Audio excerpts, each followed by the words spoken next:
Hello and welcome back my dear friends आज हम बात करने वाले हैं दिल्ली फॉरेस्ट गार्ड के एग्जाम में 4 मार्च को फर्स्ट शिफ्ट में पूछे गए क्वेश्चनों के बारे में। तो पूरा वीडियो शुरू से लेकर आते तक ध्यान से देखना। साथ ही साथ अगर आप हमारे चैनल फर्स्ट टाइम विजिट कर रहे हो तो चैनल को सब्सक्राइब जरूर कर लेना और बेल आइकन को जरूर प्रेस कर लेना ताकि बहुत समय जब भी नया वीडियो अपलोड हो उसकी नोटिफिकेशन आपको सबसे पहले मिल सके। ठीक है। और हाँ फ्रेंड्स, अगर दिल्ली फॉरेस्ट गार्ड से रिलेटेड प्रीवियस वीडियो देखने तो प्ले लिस्ट में जाकर आप देख सकते हैं, वहाँ पे आपको सभी वीडियोज़ मिल जाएंगे। ठीक है, तो चलिए देखते हैं पहला क्वेश्चन।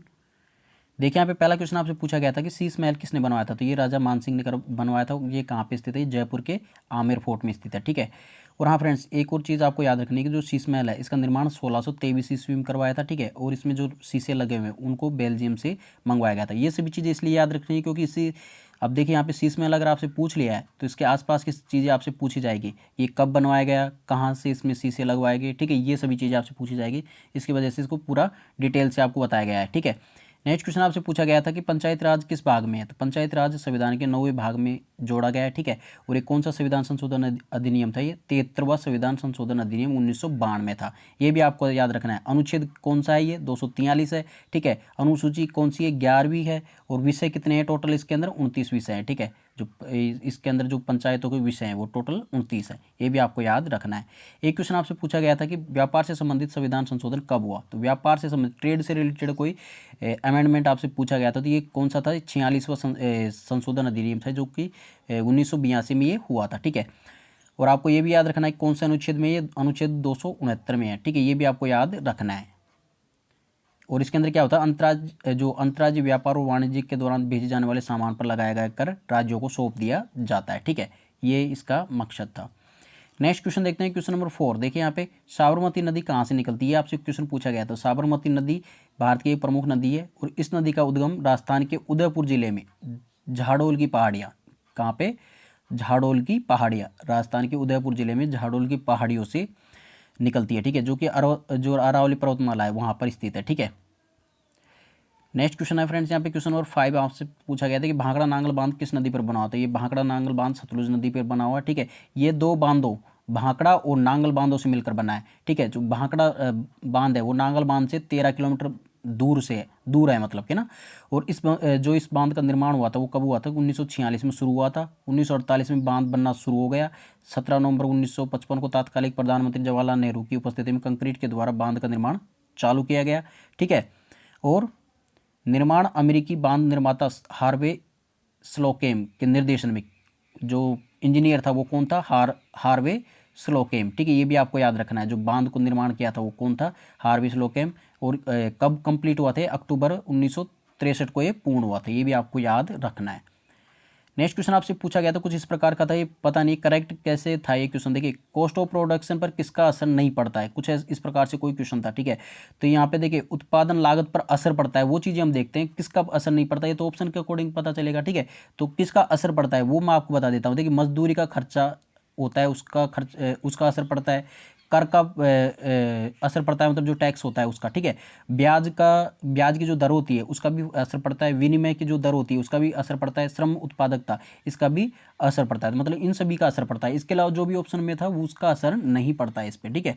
एक क्वेश्चन आपसे पूछा गया था यहाँ पे, रानी रामपाल का संबंध किस खेल से? तो ये हॉकी से संबंधित है। ठीक है, और ये वर्तमान में भारतीय महिला हॉकी टीम की कप्तान है। आपको ये भी याद रखना है कि रानी रामपाल को भी हाल ही में राजीव गांधी खेल रत्न पुरस्कार 2020 से सम्मानित किया गया था। ठीक है, और इनके साथ साथ में किसको? विनेश फोगट को, रोहित शर्मा को, इनको भी राजीव गांधी खेल रत्न पुरस्कार मिला था। ठीक है, ये भी आपको याद रखना है। नेक्स्ट क्वेश्चन आपसे पूछा गया था कि इसरो की स्थापना कब की गई थी। तो इसरो की स्थापना 15 अगस्त 1969 को की गई थी। ठीक है, और इसरो के अगर फुल फॉर्म की बात करें तो इंडियन स्पेस रिसर्च ऑर्गेनाइजेशन था। ठीक है, और मुख्यालय बेंगलुरु में, चेयरमैन इसके के सिवान है। फ्रेंड्स, ये क्वेश्चन आपके सही थे या नहीं थे नीचे कमेंट बॉक्स में लिखकर बताएं। ठीक है, अगर आपको कोई क्वेश्चन याद है तो नीचे कमेंट बॉक्स में लिखकर बताएं ताकि और भी स्टूडेंट को आपके बताए हुए क्वेश्चनों से बेनिफिट हो सके। ठीक है, तो नीचे कमेंट बॉक्स में लिखकर बताना मत भूलना। ठीक है फ्रेंड्स। और हाँ, मैं आपको इसके जो मैथ के अंदर पूछे गए थे क्वेश्चन वो भी मैं आपको बताने वाला हूँ थोड़ी देर में कि कौन कौन से इसके मैथ के क्वेश्चन पूछे गए थे। देखिए, जीयूआई की फुल फॉर्म क्या होती है कि ये पूछा गया था कंप्यूटर से। तो जीयूआई की फुल फॉर्म मैंने आपको इससे पहले एक वीडियो बनाया था, उसके अंदर भी मैंने बताया था कि जीयूआई की फुल फॉर्म क्या होती है। ठीक है, देखिए आज यहाँ पे क्वेश्चन पूछ लिया गया है। तो जीयूआई की फुल फॉर्म क्या होती है? ग्राफिकल यूजर इंटरफेस होती है। ठीक है, और एक अगर आपसे पूछा जाए एफटीपी की फुल फॉर्म तो फाइल ट्रांसफर प्रोटोकॉल होती है। ये भी आपको याद रखना है। ठीक है,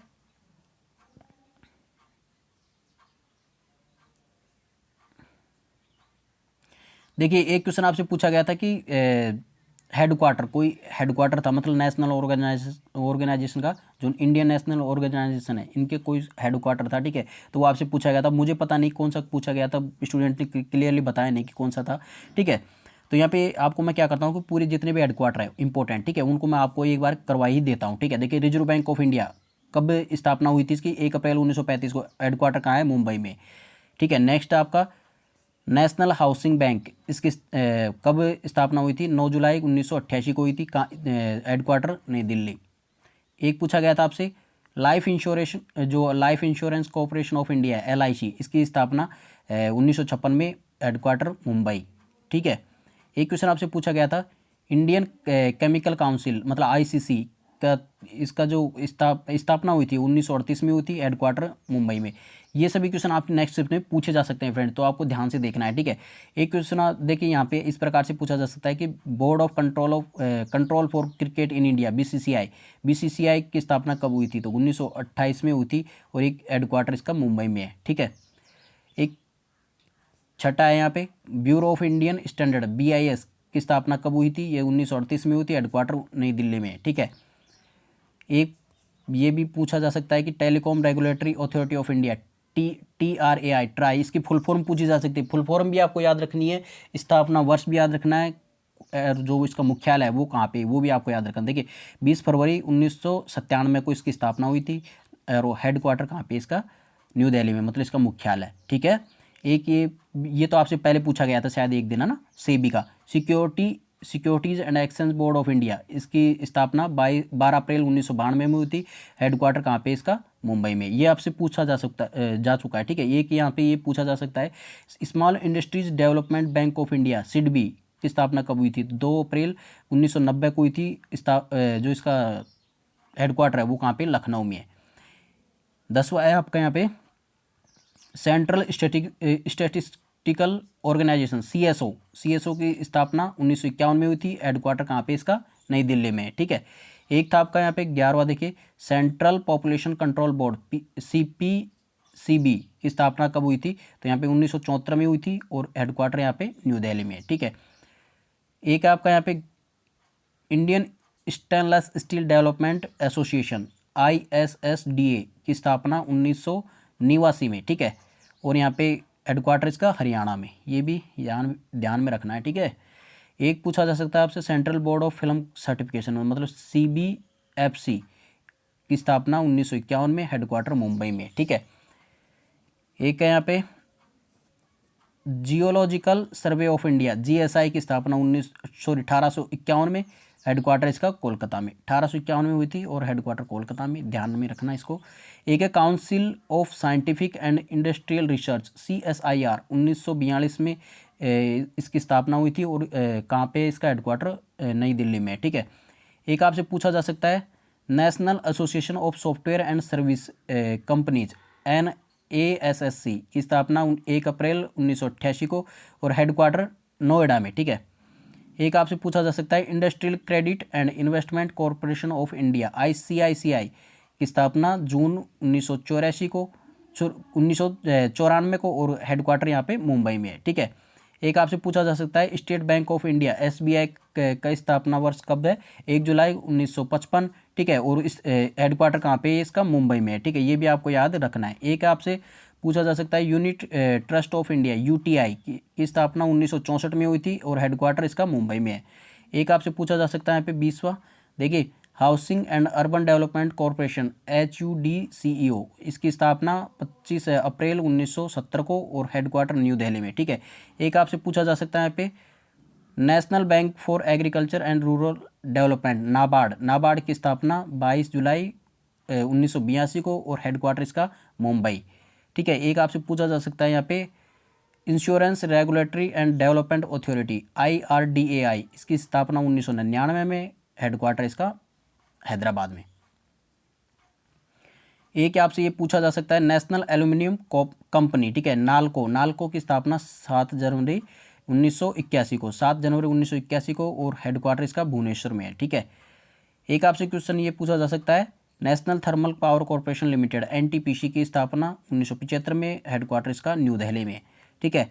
एक आपसे पूछा जा सकता है यहाँ पे ऑयल इंडिया लिमिटेड OIL की स्थापना वर्ष 18 फरवरी 1969 को और हेडक्वार्टर इसका नोएडा में है। एक आपसे पूछा जा सकता है institute of chartered accountants of India ICAI की जो स्थापना वर्ष है वो 1 जुलाई 1949 और हेडक्वार्टर इसका न्यू दिल्ली। ठीक है। एक आपसे पूछा जा सकता है यहाँ पे भारत संचार निगम लिमिटेड BSNL की स्थापना वर्ष 15 सितंबर 2000 को और ये इसका हेडक्वार्टर न्यू दिल्ली में। इंपॉर्टेंट स्टार लगा लीजिए, क्वेश्चन आपके रिपीट होके आ सकता है ये। एक आपसे पूछा जा सकता है Hindustan petroleum corporation limited HPCL की स्थापना 1974, हेडक्वार्टर इसका मुंबई। ये भी इंपॉर्टेंट है। एक आपसे पूछा जा सकता है यहाँ पे industrial finance corporation of India IFCI की स्थापना 1 जुलाई 1948 और हेडक्वार्टर इसका न्यू दिल्ली। एक आपसे यहाँ पूछा जा सकता है federation of Indian chambers of commerce and industry FICCI की स्थापना 1927 को और इसका हेडक्वार्टर न्यू दिल्ली में। हाँ फ्रेंड्स, ये 30 ऑर्गेनाइजेशन बहुत इंपॉर्टेंट थी तो इनको आपको ध्यान से देखना है। और एक चीज़ और बता देता हूँ, जो आपके आज इंग्लिश में पूछे गए क्वेश्चन हैं, देखिए 5 तो यहाँ से एंटोनिम पूछे गए थे, ये भी मैंने करवा रखे हैं, जाके देखिए प्लेलिस्ट में। 5 आपसे सिनोनिम पूछे गए हैं, ये भी मैंने करवा रखे हैं, जाके देखिए प्लेलिस्ट में। ठीक है। आर्टिकल का भी मैंने थोड़े दिनों पहले ही वीडियो डाला है। ठीक है, तो उसमें भी मैंने आपको 10 से 15 क्वेश्चन करवा रखे हैं आर्टिकल के, तो उससे भी पूछा गया था। ठीक है। और प्रॉफिट एंड लॉस अभी हाल ही में करवाया है। मैथ्स के अगर हम बात करें, मैथ्स के अंदर प्रॉफिट एंड लॉस अभी करवाया है। ठीक है। और एक आपसे पूछा गया था CISI, देखिए प्रॉफिट एंड लॉस से 3 से 4 क्वेश्चन यहाँ से पूछे गए थे। प्रॉफिट CISI से भी 3 से 4 क्वेश्चन पूछे गए थे। ठीक है। और जो आपका टाइम एंड स्पीड, जो टाइम एंड डिस्टेंस वाला करवाया था मैंने, time and speed and distance है ना, समय चाल दूरी वाला। ठीक है, इससे भी लगभग 4 से 5 क्वेश्चन आपसे पूछे जा रहे हैं। ठीक है। तो यहाँ पे अगर आपने ये सभी टॉपिक एक बार देख लिए, मैंने ये तीनों टॉपिक करवा रखे हैं, इसके अलावा भी और भी टॉपिक आपको जल्दी करवा दिए जाएंगे। ठीक है।